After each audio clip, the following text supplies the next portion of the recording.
Hello दोस्तों, कैसे हैं आप लोग? अच्छे तो है ना? ध्यान तो रखते हैं ना आप अपना? किसी और के भरोसे तो नहीं छोड़ा है आपने? चलिए, आज हम लोगों का क्या पढ़ना है? प्रश्नावली 11.1 का क्वेश्चन नंबर 8वां। देखो, आज ही हम लोगों का अध्याय खत्म हो जाएगा और अध्याय के साथ ही हमारी बुक भी खत्म हो जाएगी। तो कल से क्या चालू करें आप लोग बताओ? हिंदी पढ़ाएं या फिजिक्स पढ़ाएं? फिजिक्स। पहले ऐसा करते, फिजिक्स करा देते, क्योंकि फिजिक्स छोटे चैप्टर हैं आपके, तो आपके महीना डेढ़ महीना में मैं फिजिक्स कंप्लीट करा दूंगा। फिर इसके बाद बाकी बचे हुए दिनों में क्या पढ़ा देंगे? हिंदी। और जैसे ही जनवरी लगेगी वैसे ही हिंदी खत्म हो जाएगी, तब तक ग्रामर पोर्शन केवल पढ़ाऊंगा। फिर इसके बाद हम लोग क्या करेंगे, एक बार इसका मैथ का फिर से पुनः रिविजन करने लगेंगे। ठीक है, तो यहाँ तक बात समझ में? चलो, अगर आपको अच्छा लगता, देखो ऑनलाइन बच्चे अगर हमसे जुड़ना चाहते हैं तो आप जुड़ सकते हैं। मैं हिंदी भी कराऊंगा और फिजिक्स भी कराऊंगा, और मैथ तो मैंने करा ही दिया है। ठीक है, और रही बात मैपिंग की, तो मैपिंग की क्लासें भी हम बहुत जल्द चालू करने वाले हैं, है ना। मैपिंग क्लासें काफी दिन से हम लोगों की स्टॉप है, बिकॉज रीजन ये था कि अभी हम लोगों का पेपर आ गया था ना, यूपी पुलिस वाला, तो थोड़ा सा हमने उसको क्या कर दिया था, रोक दिया था। चलिए, आज हम लोगों को बात करते हैं प्रश्नावली 11.1 के क्वेश्चन नंबर 8वें की। देखो, 8वां क्वेश्चन क्या कह रहा है?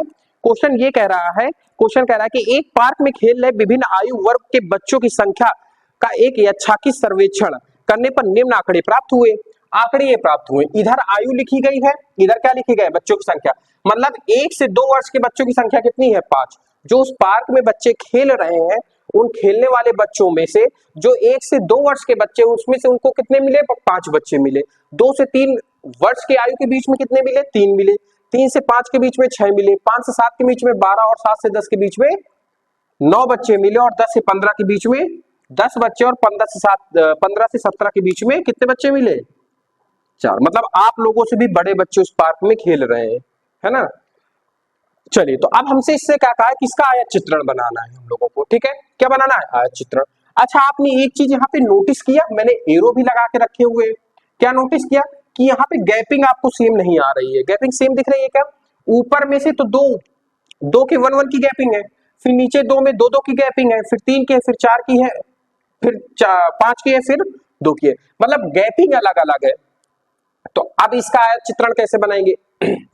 देखो, आयत चित्रण बनाना बहुत ही आसान होता है। अगर गैपिंग सेम होती तो दो चीजें देखी जाती हैं, यदि या तो गैपिंग सेम होनी चाहिए, और इस मतलब पहले वाले कॉलम की अपर लिमिट दूसरे वाले कॉलम की लोअर लिमिट के इक्वल होनी चाहिए। और नहीं होती है तो मैंने बताया था ना, इन दोनों का घटा के निकालना, फिर बताया था मैंने कल, पूरा एक्सप्लेन किया था अच्छे से। ठीक है, तो देखो यहाँ पर ये चीज तो बराबर आपको हर हर कॉलम में दिख रही है, तो वो काम तो हमें करना नहीं है, बस इन पे अंतर अलग अलग आ गया है। तो हम क्या करेंगे, इनका सबसे पहले अंतर फाइंड आउट कर लिया, और इसका इससे भाग दे देते हैं। तो 5 में जब 1 का भाग देंगे तो कितना आएगा? 5। 3 में 1 का भाग देंगे तो कितना आएगा? 3। 6 में 2 का भाग देंगे तो कितना आएगा? 3।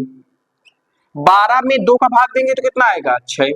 9 में 3 का भाग देंगे तो कितना आएगा? 3। 10 में 5 का भाग देंगे तो कितना आएगा? 2। 4 में 2 का भाग देंगे तो 2। यहां तक बात समझ में? अब देखो, हाँ, 3 में 1 का भाग देंगे तो 3 आएगा ना। ठीक है, बात समझ में आई आपको? 5 में 1 का भाग देंगे तो 5 आएगा, 3 में 1 का भाग देंगे तो 3 ही आएगा। ठीक है, ये बात समझ में आई? अब हम लोगों को ये डाटा नहीं लेना है, ये वाला डाटा नहीं लेना। अब कौन सा डाटा लेके सॉल्व करेंगे? बच्चों की संख्या का, ये वाला।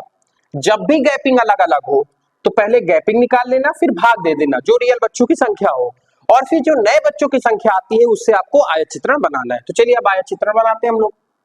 आयत चित्रण में एक एक्स अक्ष के एक वाई अक्ष खींचते हैं और एक एक्स अक्ष खींचते हैं। ये एक्स अक्ष है, ये वाई अक्ष है। यहाँ पे क्या दर्शाते हैं हम लोग? यहाँ पर हम आयु को दर्शाते हैं। तो 0 से लेके 1 से लेके 17 तक गई है कि नहीं गई है? तो 1 2 3 4 5 6 7 8 9 10 11 12 13 14 और 15 16 17। यहां तक हो गया। अब इधर क्या दर्शाएंगे हम लोग? बच्चों की संख्या। अब देखो कहां से कहां तक गई है, एक तो है नहीं, 2 से चालू है, 5 तक गई है, 6 तक गई है, तो हम 7 तक ले लेते हैं ना। 1 से यहां पे भी चालू करते हैं, तो 1 2 3 4 5 6 ज्यादा पास पास लिख दिए ना, चलो ठीक है कोई बात नहीं। 7 8 जब आप ग्राफ कॉपी पे बनाएंगे तो बहुत अच्छे से बनाएंगे, ठीक है वहां पे।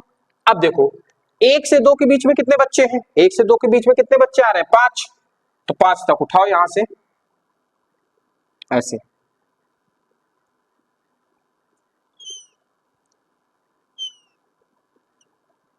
ठीक है इतना किया और इसको कलर कर दे। आयत चित्रण ऐसे बनता है, आयत चित्रण में गैप नहीं छोड़ा जाता, पता है ना आपको, इतना किया। अब देखो 2 से 3 के बीच में, 2 से 3 के बीच में कितने बच्चे हैं, 3, तो 2 से और 3 के बीच में कितने बच्चे आ जाएंगे, 3 ऐसे, ठीक है। अब फिर इसके बाद 3 से 5 के बीच में कितने बच्चे आएंगे, 4 है नहीं, ठीक है, तो 3 बच्चे आएंगे। 3 से 5 के बीच में कितने बच्चे आ रहे हैं हम लोगों के, 3 ही बच्चे आ रहे हैं ऐसे, ठीक है। 4 को ऐसे ही छोड़ देंगे, 4 पे उंगली नहीं करेंगे हम लोग, यहां तक बात समझ में आई आपको। अब 5 से 7 के बीच में कितने बच्चे हैं, 6, 5 से 7 के बीच में कितने बच्चे हैं आपके, 6 बच्चे हैं, कितने बच्चे हैं, 6, तकरीबन ऐसे 5 से 7 के बीच में ऐसे, है ना। और 7 से 10 के बीच में कितने बच्चे हैं, 3, 7 से 10 के बीच में है आपके यहां से यही तो 3 है, हाँ ऐसे, ठीक है। और 10 से 15 के बीच में कितने बच्चे हैं, 2, 10 से 15 तक के बीच में कितने बच्चे हैं आपके, 2, मतलब ऐसे कुछ जाएगा। और 15 से 17 के बीच में कितने बच्चे हैं, 2, 15 से 17 के बीच में बच्चे कितने हैं, 2 ही हैं, तो ऐसे हम लोग करते चले जाएंगे। तो ये हम लोगों का बन गया क्या, आयत चित्र। क्या बन गया ये, आयत चित्र। देखो आयत चित्र आपने बहुत बनाए, हमें क्या समझना था, केवल ये कॉन्सेप्ट समझना था कि गैपिंग निकाल के भाग देने वाला कॉन्सेप्ट समझना था, ठीक है। बात समझ में आई आपको कि नहीं समझ में आ रही है अच्छे से, है ना। तो चलो अब इसको नोट कर लो, फिर इसके बाद हम नेक्स्ट क्वेश्चन, लास्ट क्वेश्चन बताते हैं, फिर अपनी मैथ को क्या कह देंगे, यहीं से अलविदा कह देंगे, ठीक है। नोट कर लो जल्दी से।